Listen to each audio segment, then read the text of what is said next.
suppose we're all looking for a whole true story that makes sense.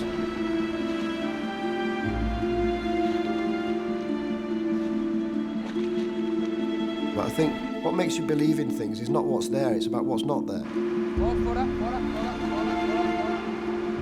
With any story, the gaps between things is where you locate your belief. You know, it's unbelievable to start with, but that makes you believe it.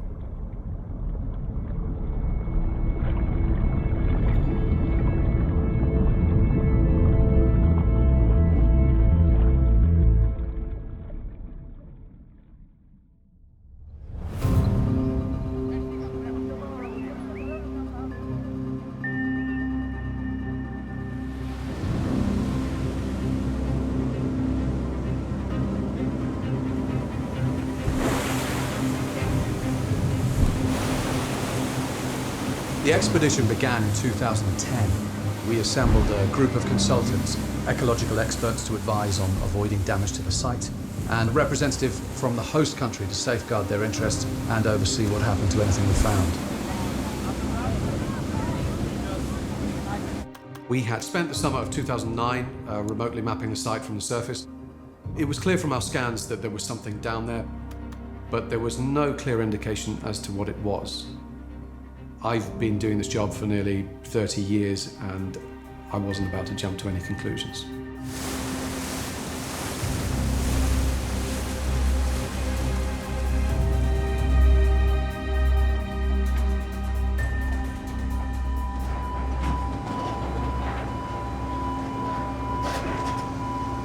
Right, we all here? Coffee? Yes? Very good.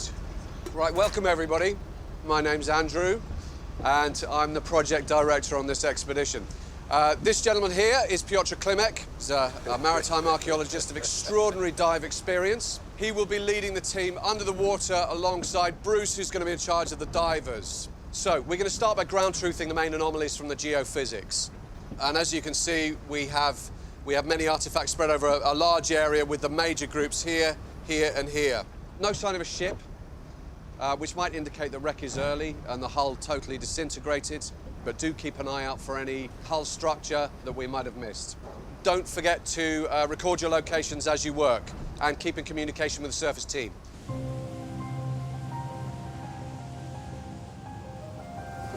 This phase of the expedition is what we call a pre-disturbance survey. And this is mostly to establish really in detail what is and how much of it is down there.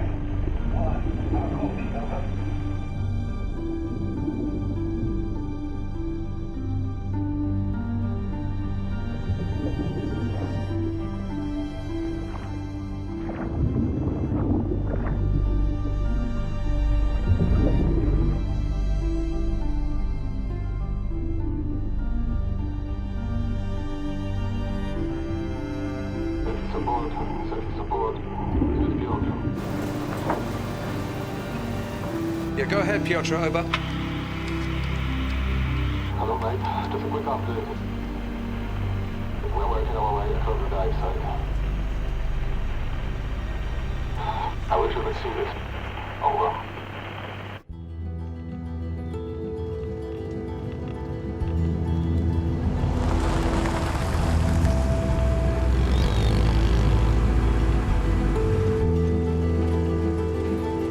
It began for me in 2008.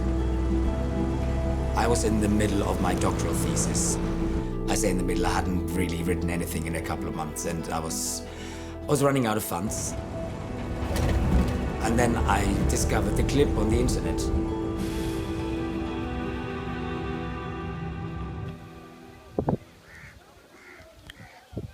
I assumed it was posted by a backpacker or a holiday maker, someone like that.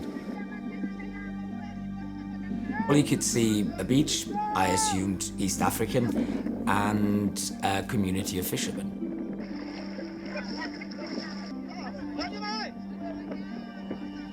And the clip was entitled Fishermen Discover Statue.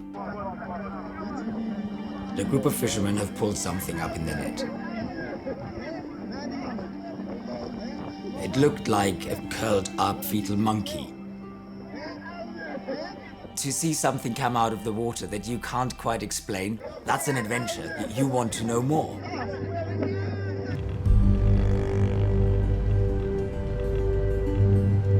I thought, if these fishermen found one thing, it stands to reason that there is more down there. So I wanted to find this beach, and I wanted to talk to these fishermen.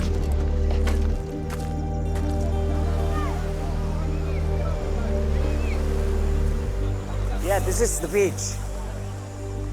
I knew as soon as I saw it, because I've seen it so often on the video. The fishermen said they had been back to look whether there was anything else out there, and they couldn't find anything. So after a lot of negotiation, they took us out to where they said they discovered it. You think we're at the right spot?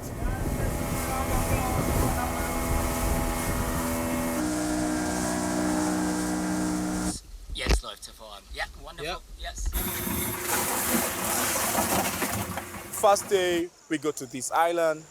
Is this place? I go in, I dive. I dive for hours to end. Did you find anything? No. So that was nothing again? No. It took us days because it was a blind search. Nothing? Nothing here. Shit. Patience, yes? Yeah. Okay. We nearly gave up.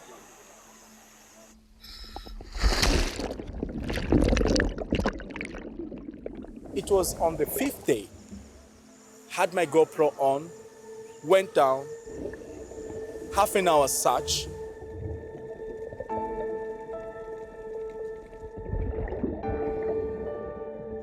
And voila.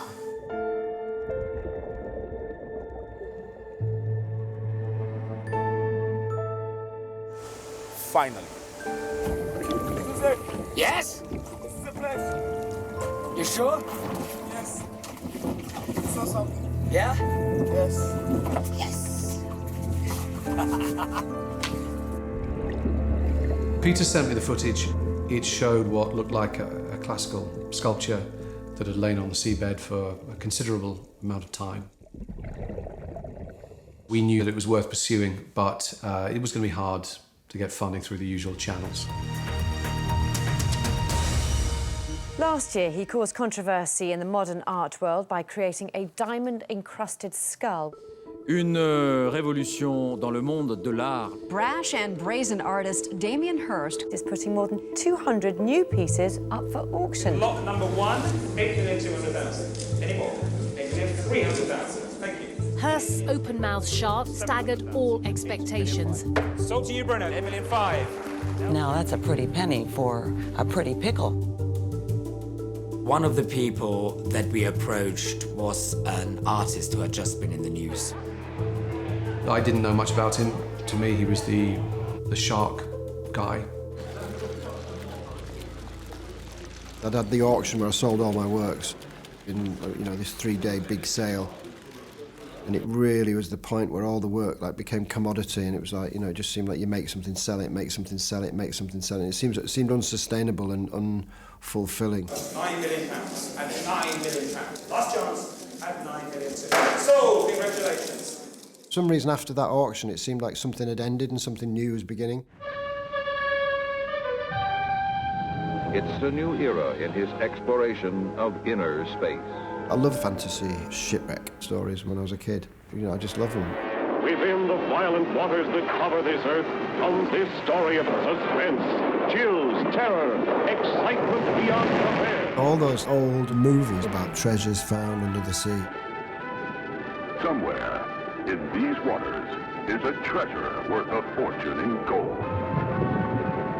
I mean, I love the sea because it's an element that's alien to us. It's like, you know, it's like another planet on our own planet. For the ocean is the last of the Earth's great unexplored frontiers. To find a major sponsor so soon, who had money and an interest, that was amazing. He was basically prepared to take a gamble.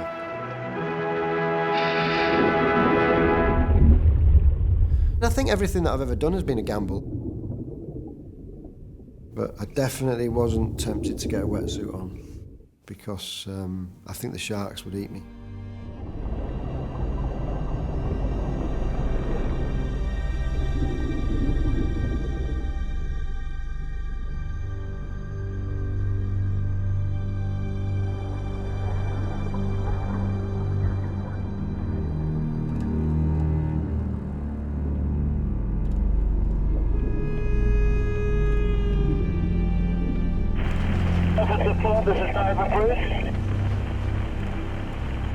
Yeah, this is surface support, go ahead. I have just located the position. Give me 5 minutes.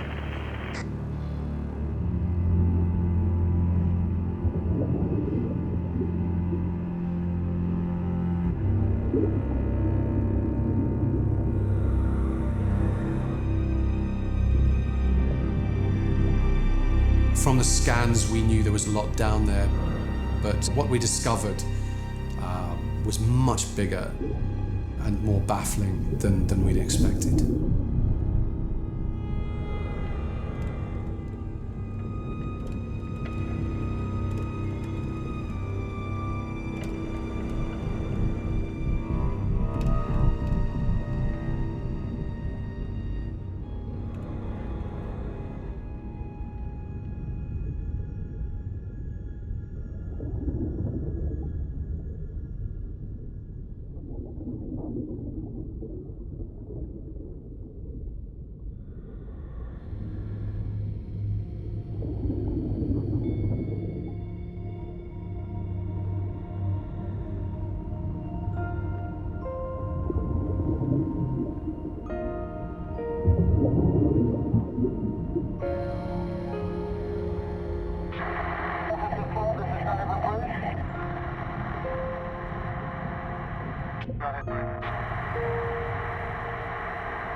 What's amazing is how it's integrated into the reef. And to actually see the corals and everything that's growing onto it and the fish that are attached to it. But it's still a sculpture. It's like nothing you've ever seen before.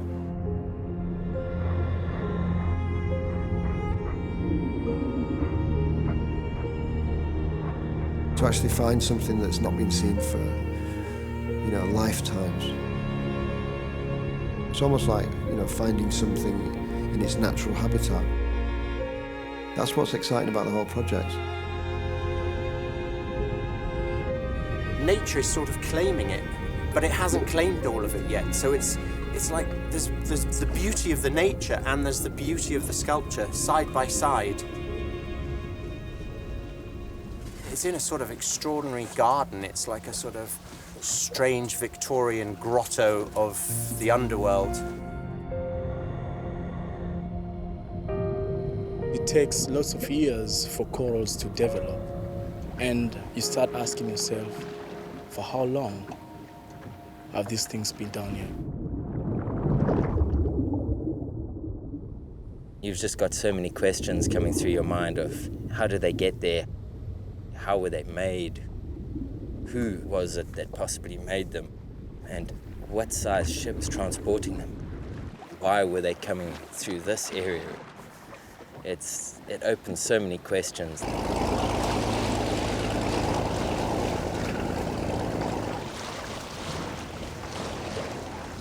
They're huge pieces, just scattered over quite wide area, buried at different angles in the sand.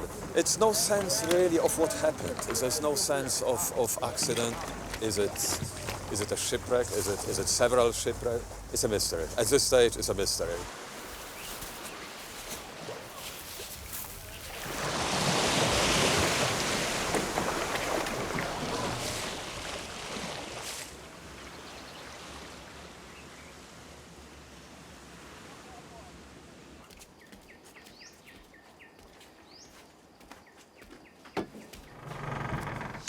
Well, these are what we found in the first couple of weeks.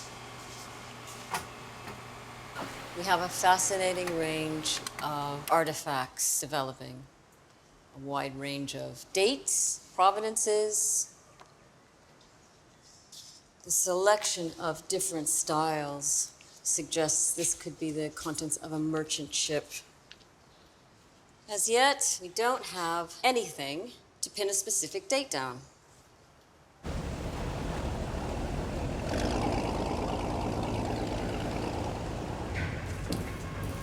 Today we will start working with the airlift. It's basically a device that will vacuum the seabed, takes away the lighter materials, the sand, silt.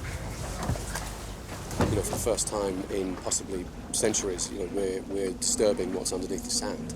There could be much more down there.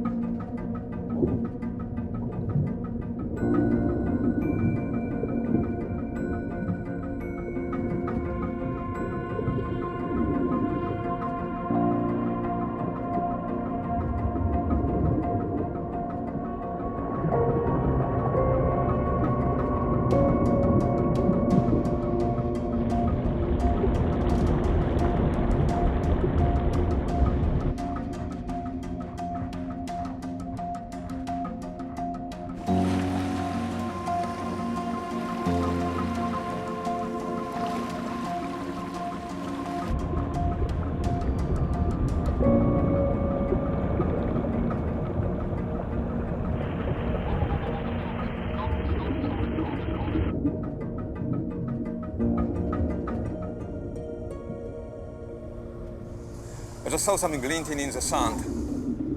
As you work, in the least expected moments, you uncover something that is crucial.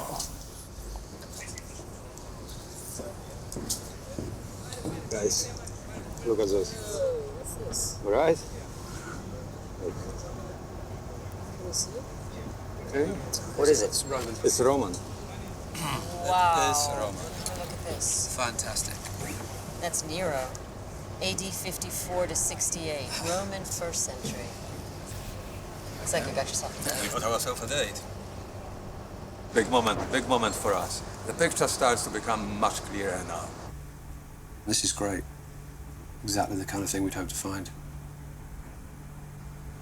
The coin dates from the rule of the Emperor Nero. So we know for certain the ship could not have gone down before 54 AD. And I'm trying to get the important bit up here. Where is it? There it is. It's perfect. And you see him, Nero. So, if we're talking about a shipwreck from between the mid-1st and mid-2nd centuries AD, during this period, there was a Roman market in plunder of earlier classical cities and a market for artifacts from Egypt.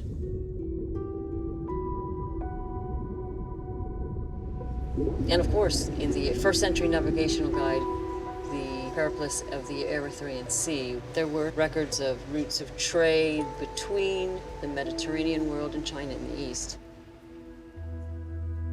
This document, the Periplus, was key to us. It's proof of trade and cultural cross-pollination across the 1st and 2nd centuries. Proof that a merchant could amass such an eclectic collection.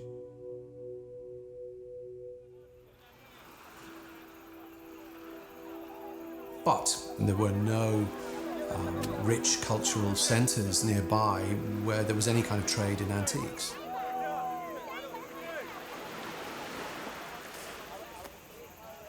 What was a cargo as big and valuable as this doing off this stretch of the East African coast?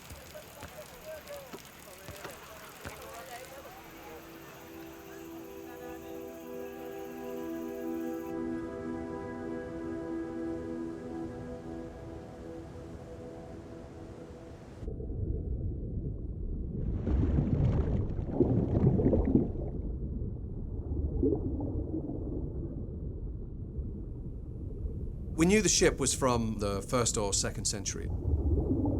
And although the ship's woodwork would have disintegrated, we began to uncover what seemed like the personal effects of a ship's crew.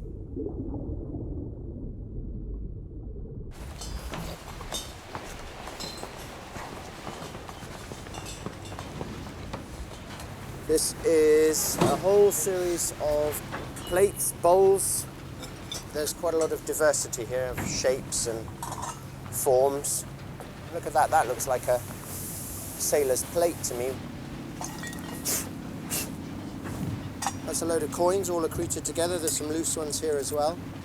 But that would have been probably in a sack. And the whole sack went down and the whole thing's fused together. Nice, isn't it?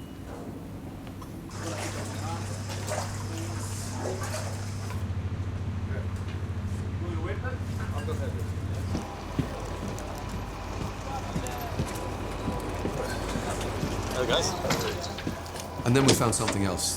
Where is Andrew? The boat. It was a huge surprise and a huge clue. My God. So. This is a bolt that would have been used in the keel of a ship, the 1st or 2nd century AD. And this is truly enormous for something of this kind. I've only ever seen a few examples from this era, but the biggest I've seen have been from a Roman wreck from the French coast at La Madrague de Giam. And that ship was big, but this is much bigger, and it's broken at the end. You know, it's sheared off, so who knows what the actual size would have been.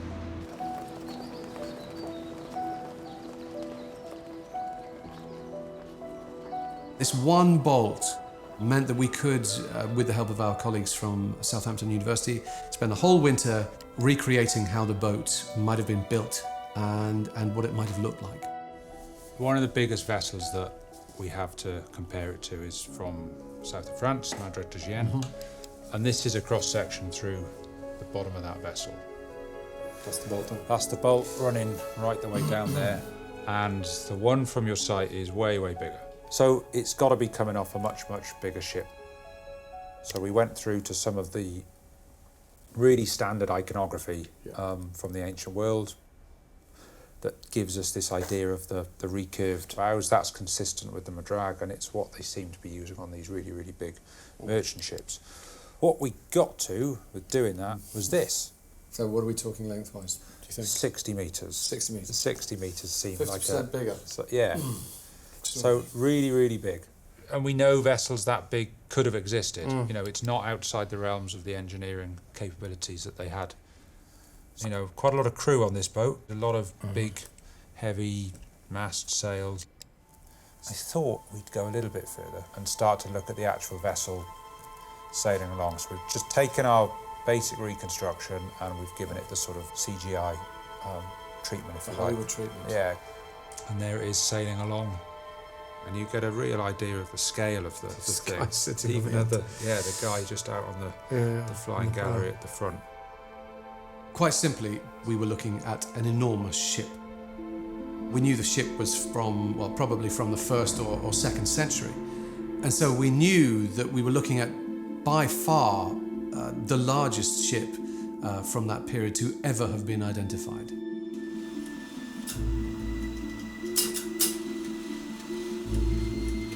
I was looking for records of an extraordinarily large ship.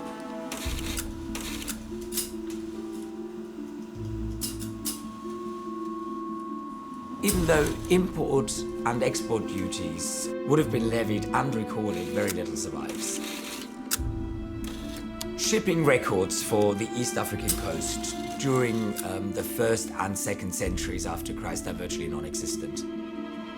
There was nothing that helped me identify it. So I started looking into eyewitness accounts that would have recorded a monumental ship.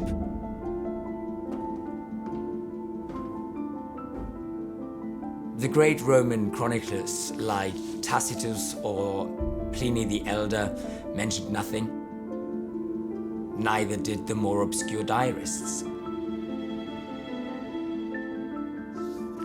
So I moved on to tales of legend.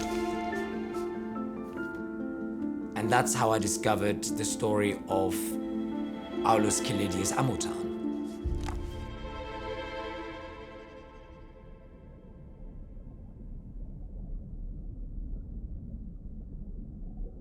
As the legend goes, Amutan was a man freed from slavery, and he developed this love of beautiful things and amassed this huge collection of treasures. He planned to build a monumental palace or a temple to house them all. And he built the Apistos, the largest ship known to man, to transport them all.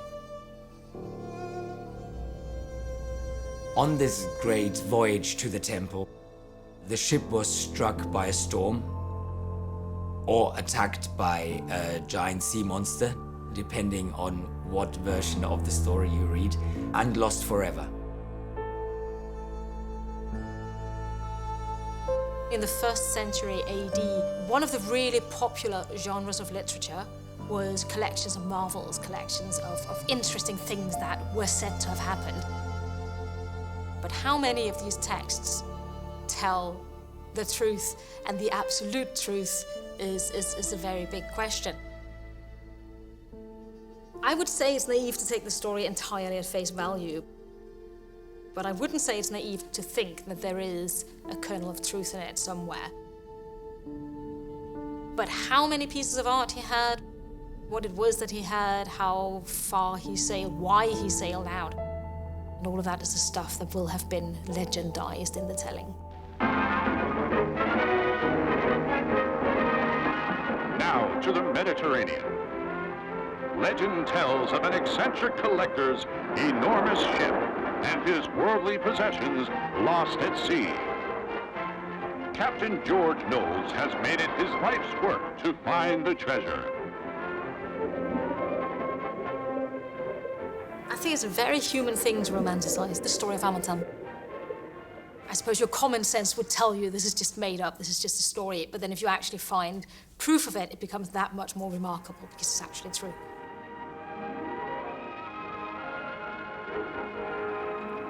One or two of the more credulous treasure hunters of the 20th century took this obscure legend seriously.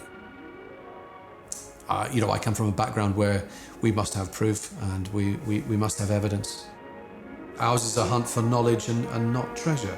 Any firm details about where the wreck may lie have been lost in the sands of time. I started to believe that the wreck had not been found, not because it was a myth, but because people were looking in the wrong place. Captain Knowles swears he will leave no stone unturned until he has found the lost treasure.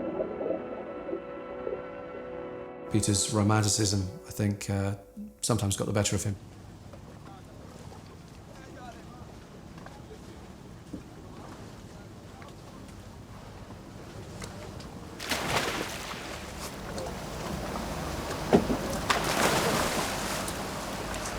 Morning, Bruce.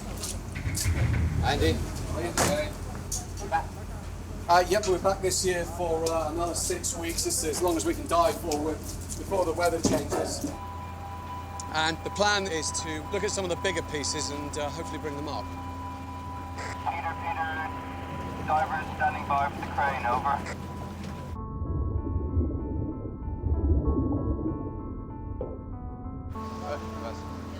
Okay, we're going to swing over a bit towards you. This is it.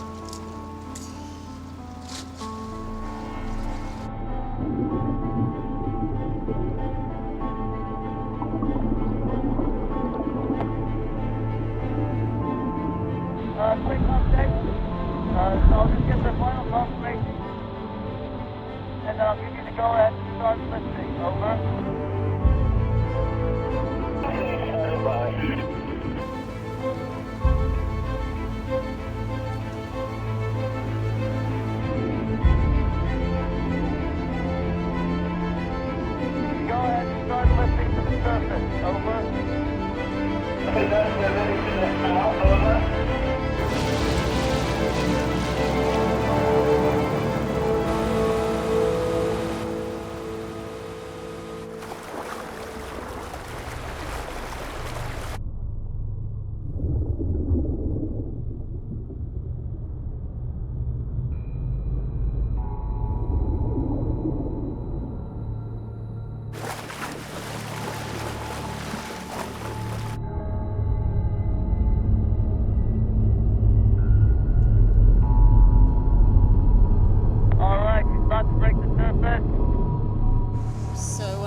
Oh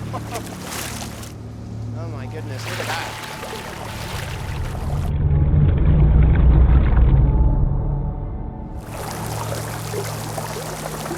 Fantastic.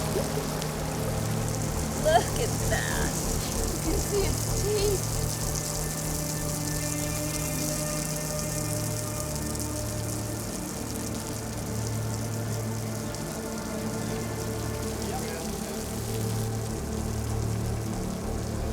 What you're looking at is the skull of an elephant or great mammoth. It looks like it's man-made, carved out of marble. When the Greeks and Romans discovered fossil remains, they informed their popular beliefs.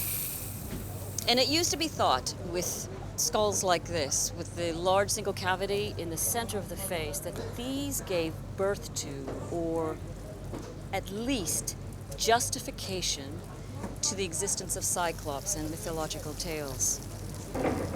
I think it's an incredibly detailed example of the power of mythology.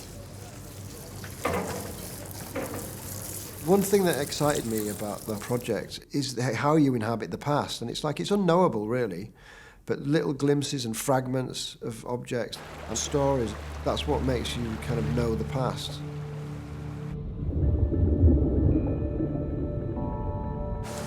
All right, diver Bruce, support, over. Let me know when you're ready for lifting. Over.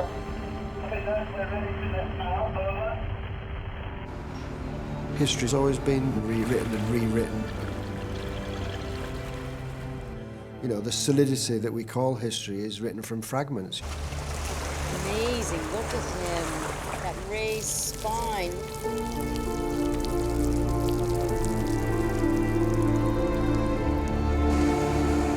Wow, look, you can see how he's oxidized under there. He's been there for some time, it looks like. Human features with bestial traits, characteristic of the Mesopotamian demon. The question is, could this be the so-called Pazuzu demon? In the 1920s, British archaeologists were digging in the upper Tigris Valley of Mesopotamia. They discovered a small settlement along the banks of the river. And among their finds was thought by some to be a head of the Babylonian demon king, Pazuzu. Stylistically, they both seem to be of a piece. I remember when I first saw the demon, I was asking myself, why am I believing it? Am I believing it because it's got these missing parts? You believe it because it's, you know, in a history of it travelling through time, through thousands of years, it's bound to have, you know, had accidents and mishaps. And I love the way that time can age it and deteriorate it. It's like the action of the world on this object. You realise that everything in the world is going to become fragments. And then you realise that that's really where belief lies, is between fragments. We thought he was, you know, lost forever, and this could be him. And he's beautiful. What makes you believe in things is not what's there, it's about what's not there.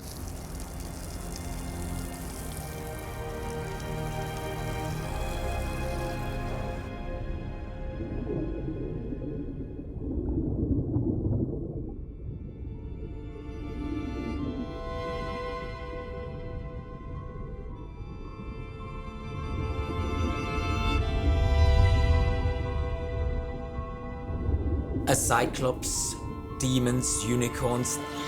It did tell us a little bit about Amotan's character.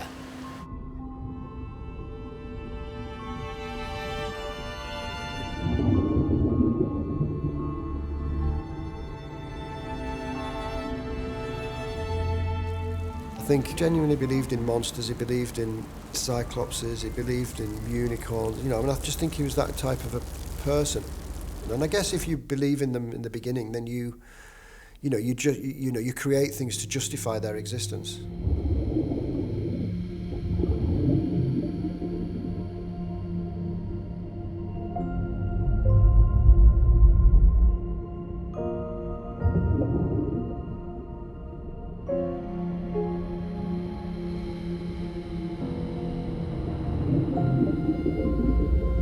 Whether it was this Amatan that Peter's talking about, or whether it's somebody else, these are not objects that are just randomly chosen.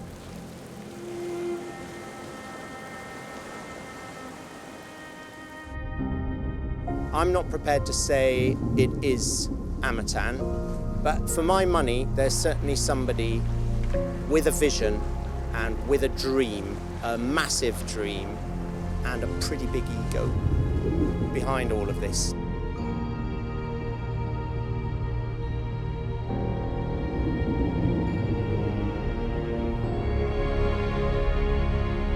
I can't see this as a trading vessel. There are very definite aesthetic choices being made here. I think if it was trade stuff, you'd see multiples of similar things. This seems to be more coordinated.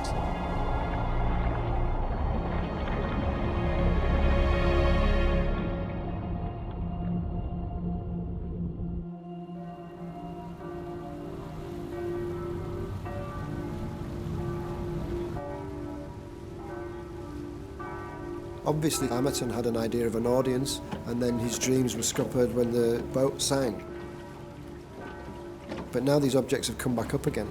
I wanted to find a great place to exhibit them.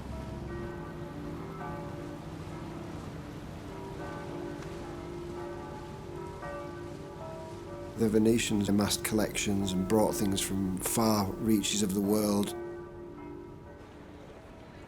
You know, when you look at the 4 horses in St. Mark's, and you realise that they're a massive symbol of Venice, and so is the lion. But they came from faraway lands. They weren't really a symbol of Venice, they were plundered. The lion came from Athens, and the 4 horses came from Constantinople.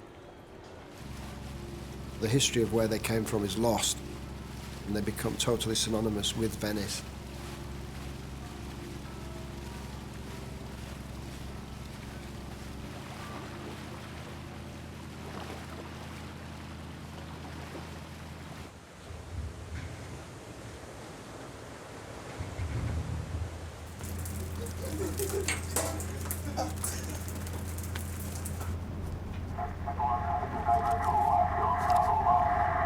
Yeah, it's Andrew, Diver 2, go ahead, over.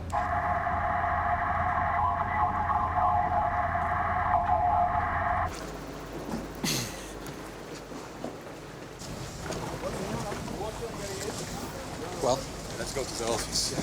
Okay. Andrew, close the door. We've got a little bit of a problem. Uh-huh. We found a lot of gold. That's great news. Okay. Yes, but it would undermine our security here. We drifted in a strong current over quite a wide area, over sea grasses, over big lumps of coral. And then we found scattered, half-buried gold objects.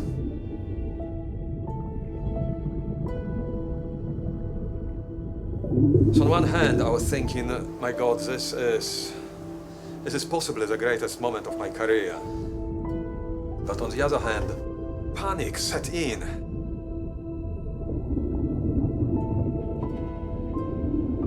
Because this stuff is worth millions.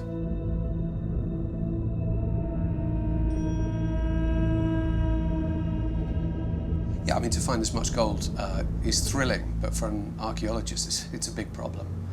Your gut instinct is to bring up something valuable, but we can't do that. Roughly how long will it take us to get up? Must it bring it up? No, we can't bring it up because then, you know, we lose the advantage of being able to see it in situ. My solution is simple. I mean, you bring this stuff up as soon as you can. The reason I saw money for this is to find what, you know, could be a treasure. This expedition is not about treasure. No, I'm just saying, bring it up now. That way it's safe. We know where it is. You're missing the point. You're missing the point.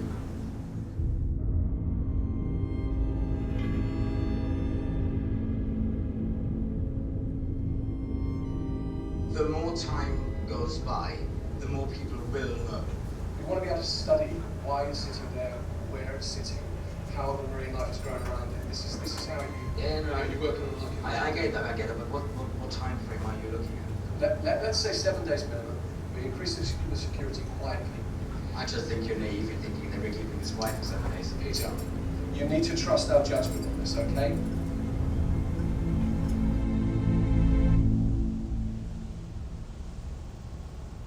Now, I know we're all really excited, but, you know, this goes without saying. Those confidentiality agreements that you signed, they're serious, okay? No photos, absolutely nothing posted on the internet, or any bloody tweets or anything like that.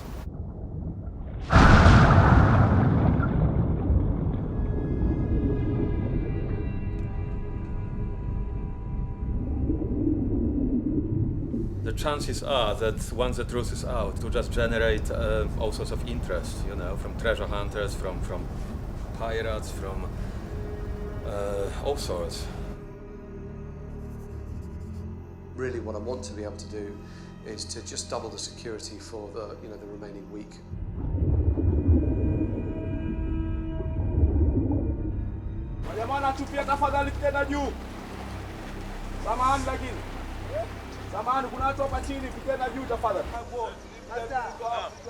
There you have a ship, but I don't know what is going on. But the people, they go there, they come back, you know.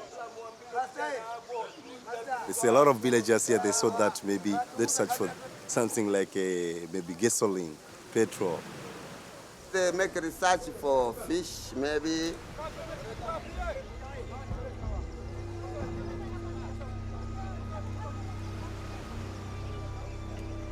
Some friends, they told me that they see big like a sculpture, like a woman.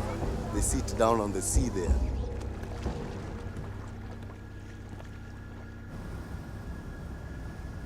What I'd like to do is just give a briefing on what we want to achieve this morning. Ready? We're going to load the pucker up first, and we're going to put all the lift bags, all the ropes, and the gear for most of the divers onto the pucker, and we're going to send it out. Okay. Any questions on that? So today's the big day. We've decided, after much deliberation, to bring the gold items up.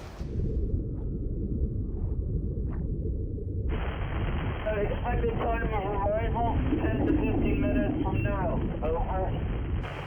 Okay, over and out.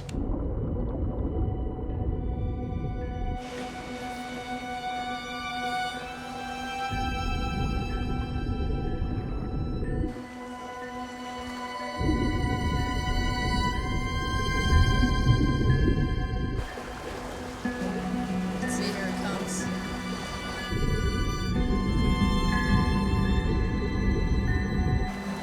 See the colour?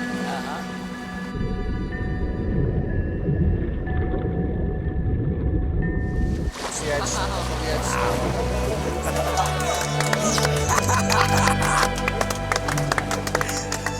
Fantastic!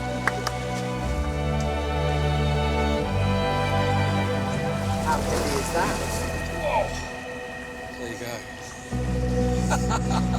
What do you think of that?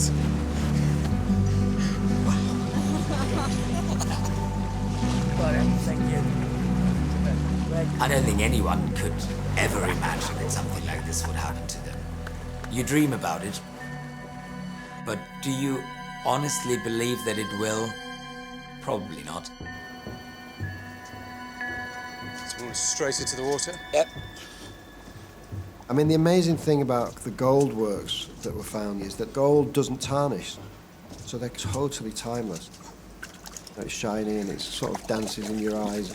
You see it in movies. The guy opens the case and this gold shines on their faces.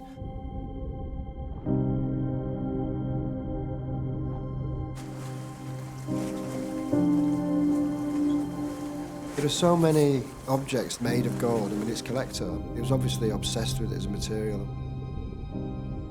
Gold makes people do crazy things, you know, it's like it has done for years. You know, there's a lot of blood associated with gold. You know, gold can drive people mad. I mean, who's to say what makes it like that? Is it its rarity, its scarcity, or is it, you know, is it something, you know, naturally inside the metal itself? With the hands? No. Fantastic. Unbelievable. Got it? Jesus. God.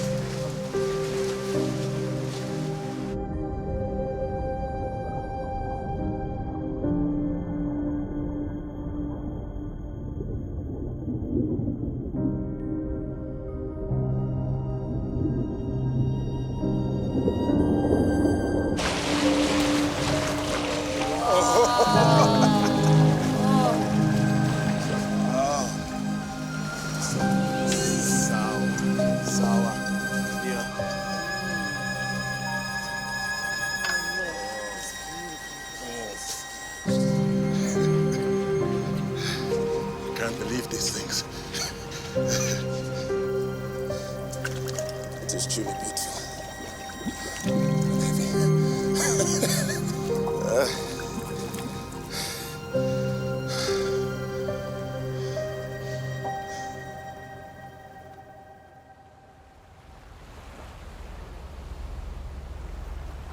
It's interesting that the gold was found on its own. I think that indicates to me that maybe they tried to escape with the gold. You know, the ship was definitely going down. It was irreparably damaged, and they thought the gold was worth the risk of putting in a smaller boat and trying to escape with. If you rely on myth, if you rely on legend, people tend to not take you very seriously. But this vast amount of gold suddenly made my story come to life. At this point, I was prepared to go out on a limb by saying that what we had found was indeed Amotan's treasure.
Today, one of the divers uncovered a huge golden disc.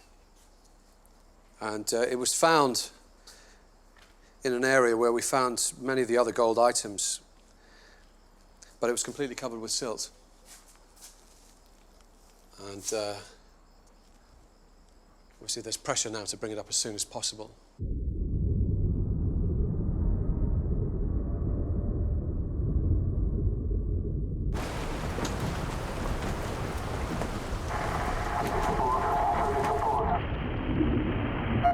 Go ahead, over.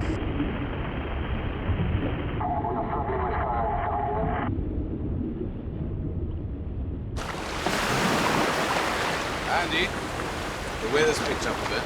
Right. We weren't expecting any wind today. It's just picked up. How long is it going to be before we know? Well, we just take it hour by hour and see what the weather does.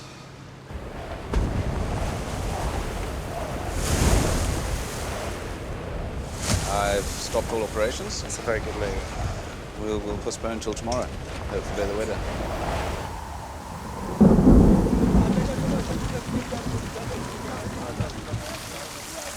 We left a minimal crew on board for now, just to keep it safe. And we're waiting for the weather to clear. It's not looking like it's clearing, is it?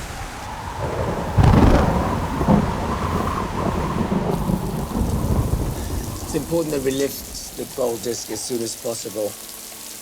To me, it's the clearest indication yet that we have found Amotan's treasures.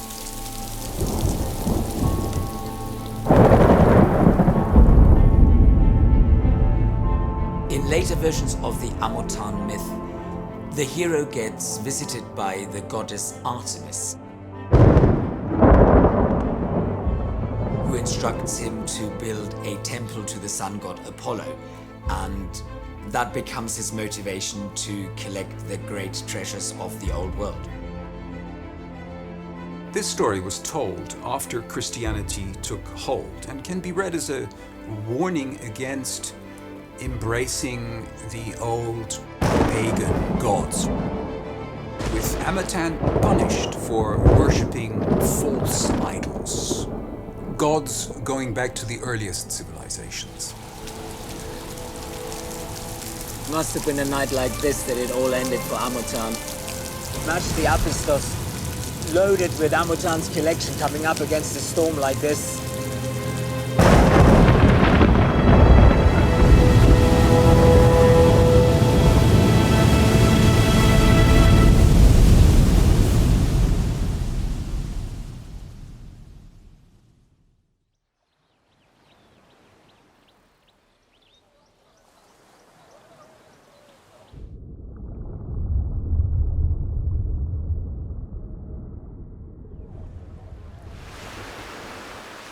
The sun is back.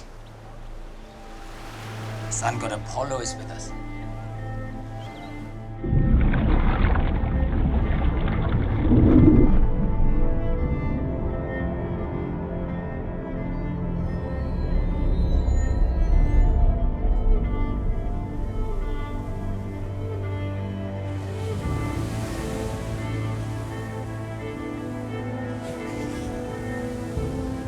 I believe what we're lifting today isn't just a gold disc. It's evidence of solar worship. An image of the sun, a sun disc.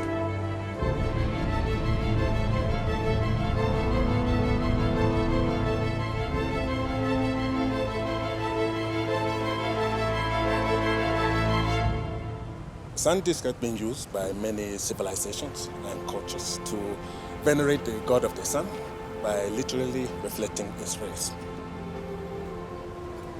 The Egyptians and Incas used them, the Japanese and the Celts.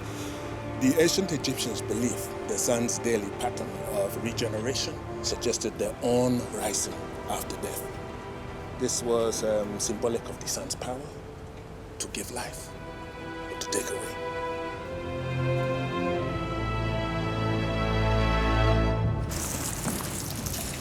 I think that this sun disc is the centerpiece for Amotan's temple to the sun god Apollo. And the other items that we found, they were to fill the temple.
Welcome, everyone.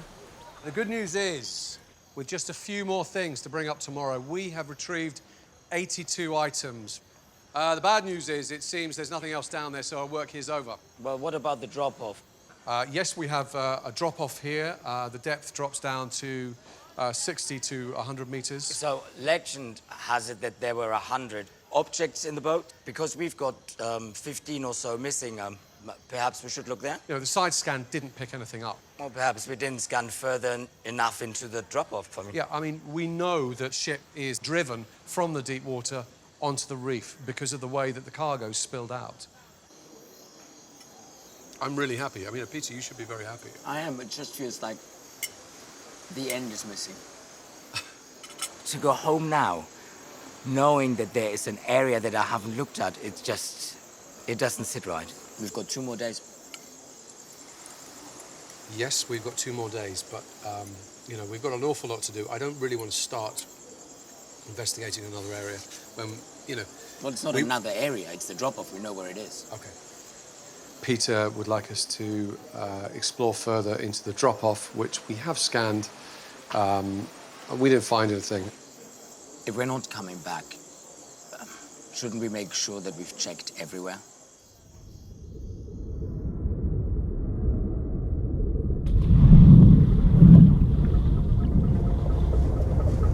We're just going to have one last look in the deep drop-off.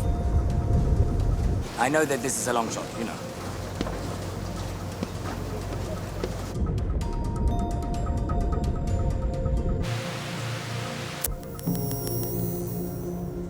Okay, here we go. How deep are we? 60. That's 60 We're meters. at 60 now. So we're moving north. Loads of marine snow. Just give it a minute. Sorry, guys, this is it's far from great, but this is how we could get, really. Okay, so nothing. So I'm trying to make a loop and sort of go back.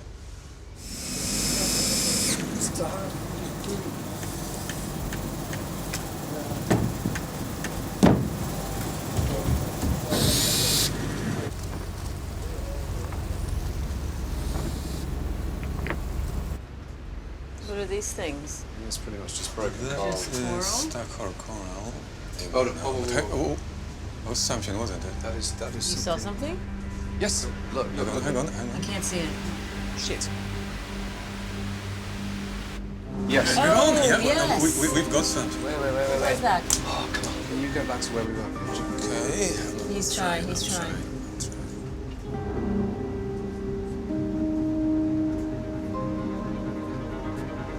That was definitely a figure. You sure? No, yes, absolutely. Oh, God, this thing. What is that? Jesus, that is part of the figure. There it is. Look at that. This is 2 figures.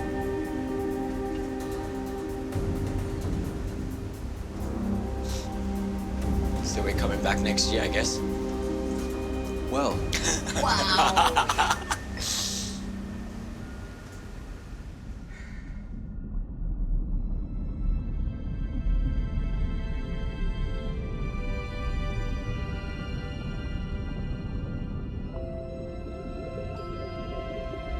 The first thing that came to me was the title.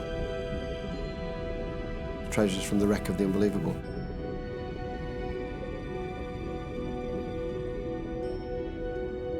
I started thinking of it as a sort of statement, so it was like treasures from the wreck of the unbelievable, like it's kind of something inside your mind. Like the unbelievable was a place in your mind.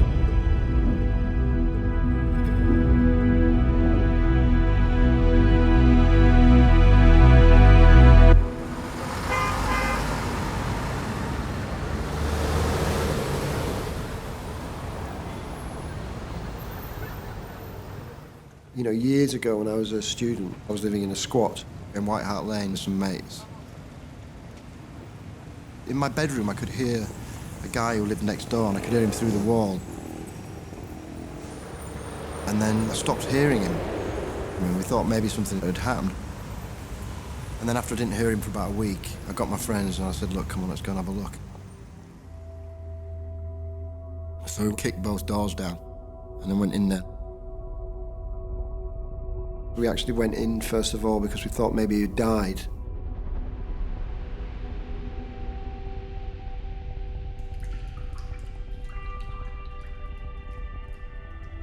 It was like the whole room was just filled with stuff and there was nobody in there. I found out later he was called Mr. Barnes, but at the time I didn't know what he was called. He was one of those guys that went round like with a shopping trolley and the bags, and he'd collect things, he didn't bring them back, so he was like a hoarder. The rooms were piled high with stuff, and I went to the top of these piles and I excavated through the piles and I found like every toothpaste tube he'd ever used, money wrapped up in bags, you know, lots of magazines from like the 40s and the 20s. It was like a whole bag of 50p's and then a bag of 2p's. He had a collection of like clocks. He sort of converted them, painted them, mended them. It was like 60 years of existence in one space.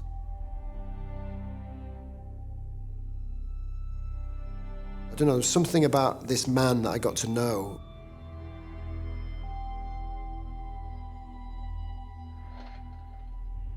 Going through the time, there were like layers of, you know, geography going through them. But when we got to the table, I found a normal man. And he'd just put objects on a table and put objects on a table until he'd kind of lost his mind or lost touch with civilization and then created this huge collection. I mean, in a way, it becomes an infatuation when you discover something like this.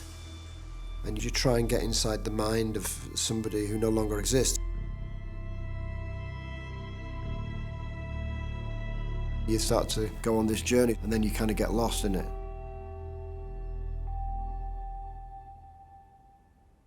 With any story, I think you get interested in, you know, the characters.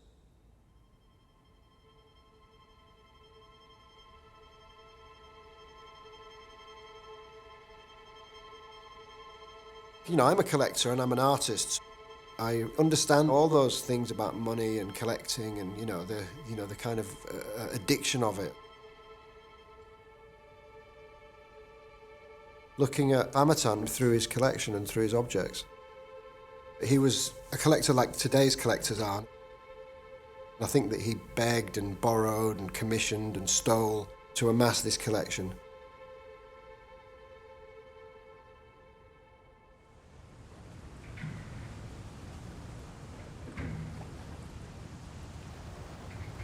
Welcome, everybody. We're going to be diving a little bit deeper this year. We're going to be diving down to 60 meters. So all the usual procedures will apply. And we have a new diver this year. His name's Peter. We are going to do this as an assisted dive. Okay, let's hit that drop off.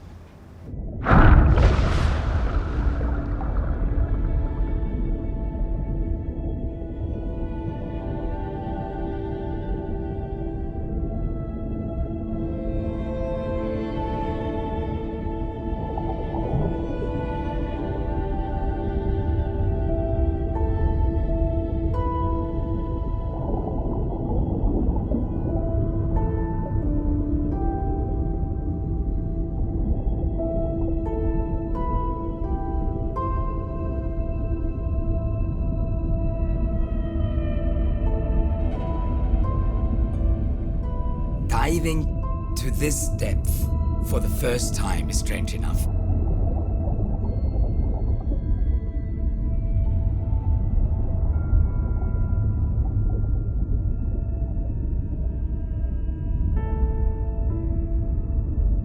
These figures, like they've always been there.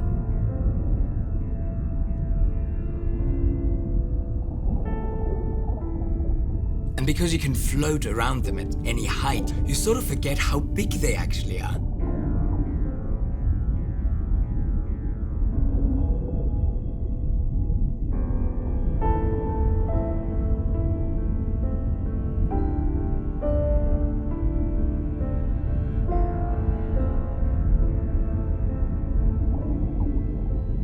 You know, I like the fact that Amatan was kind of nuts on the scale of what he tried to do.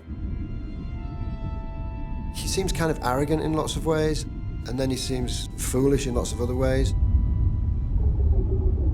But above it all, he seems driven to amass this collection.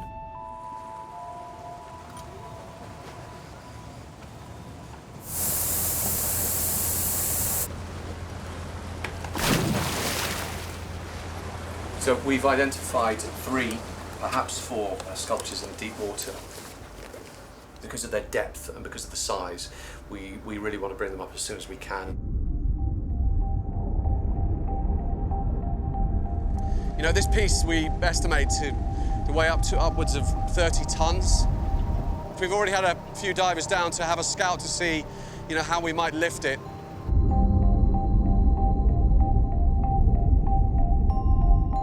The idea is to have that as your main lifting point.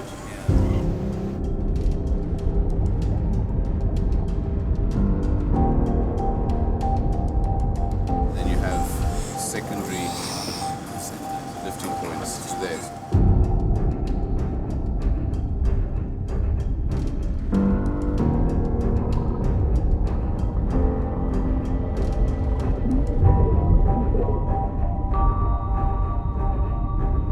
There's been a huge amount of planning in this because we don't even know how fragile it is. I mean, just the scale of it and the fact that it survived this long potentially means it must be a very fine casting.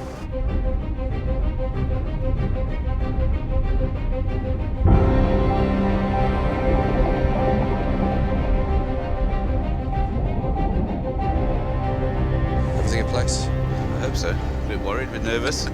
Well, the worst case scenario is that we've underestimated the weight of us and it pulls the crane over.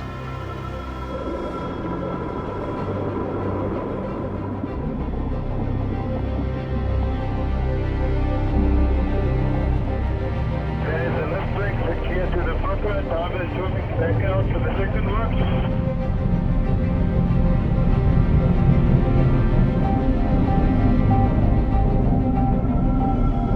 This is just a worrying moment as the crane takes over from the lift bags. Kuchukua boom kidogo ulete hapa.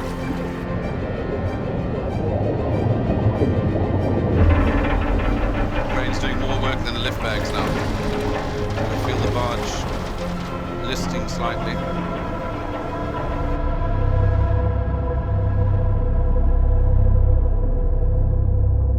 Do I think the enormous ship of legend existed?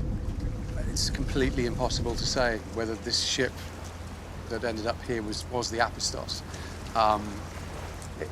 It certainly chimes with the legend, and it would have been similar in scale to the legend, but we'll never know.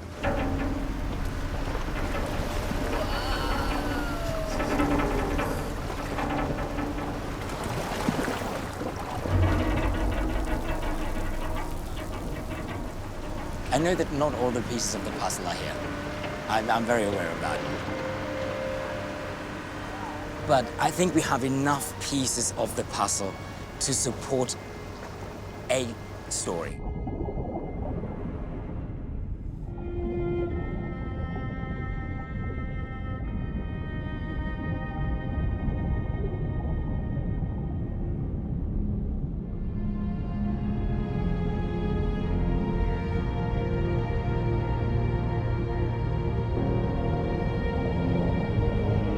When you think about the whole story, it's unbelievable to start with.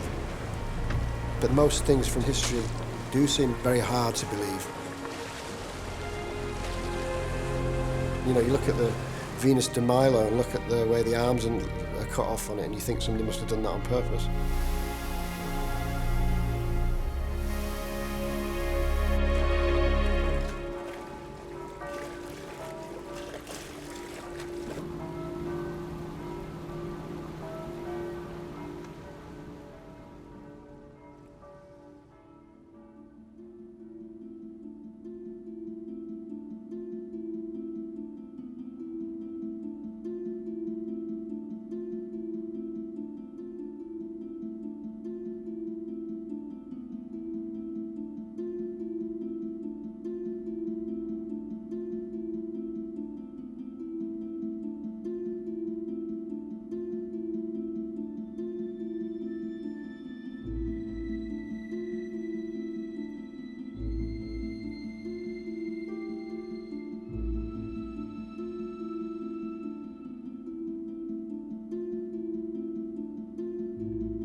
for me, the whole exhibition was about belief.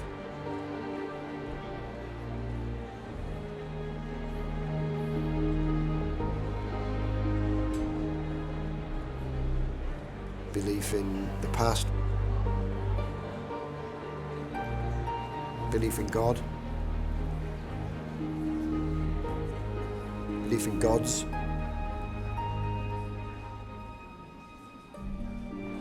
or not believing.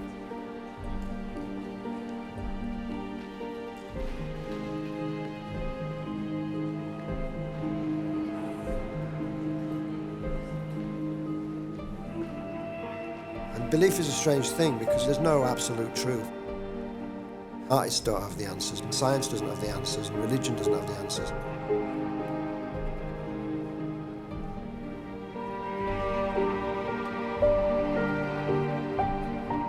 But somehow collectively we create some kind of a truth. And whether you believe in anything or not, I think we need something.